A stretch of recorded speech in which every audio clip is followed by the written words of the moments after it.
ce lundi 2 janvier, alors qu'il allait prendre la parole dans l'émission Quotidien sur TMC en duplex d'Ukraine, et plus précisément de la région du Donbass, une bombe a explosé tout près du journaliste Paul Gagné et de son équipe. Des images terrifiantes d'autant que, comme l'a relaté Yann Barthès ce mardi 3 janvier, ils n'ont plus eu de nouvelles de personne pendant quelques minutes, ce qui a créé une très grosse frayeur pour les journalistes présents en Ukraine, mais aussi pour l'équipe en plateau à Paris. Heureusement, plus de peur que de mal. Paul Gagné est revenu sur ce moment, on va bien, on s'en est tous sortis indemnes, heureusement, avec quelques égratignures superficielles. Mais on va bien, a-t-il expliqué, visiblement encore choqué de ce bombardement, avant d'ajouter, on était dans la région du Donbass depuis 2 jours.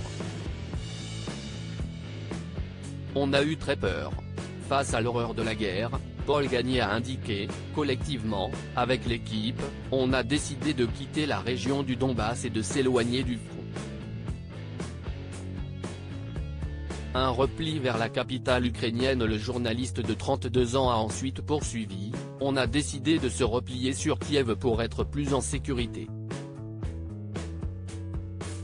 On n'a pas eu le temps d'atteindre la capitale à temps pour le duplex, alors on s'est arrêté dans cette ville au milieu de nulle part, Chetilivka, NDLR. Et d'ajouter une touche d'humour mêlée à un certain soulagement, mais si est une ville qui a du réseau donc on peut être avec vous. Voilà, on va bien, on est avec vous et on est plus en sécurité.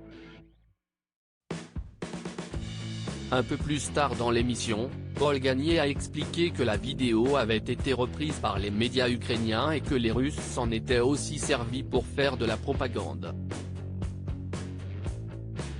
Quant au bombardement, il a précisé qu'ils avaient continué toute la nuit. Et de résumer l'horreur que vit le peuple ukrainien depuis le 24 février 2022, date du début de la guerre, on a vécu pendant une soirée ce que vivent les Ukrainiens depuis près d'1 an. Article écrit en collaboration avec 6 médias. Crédit photo, capture d'écran quotidien.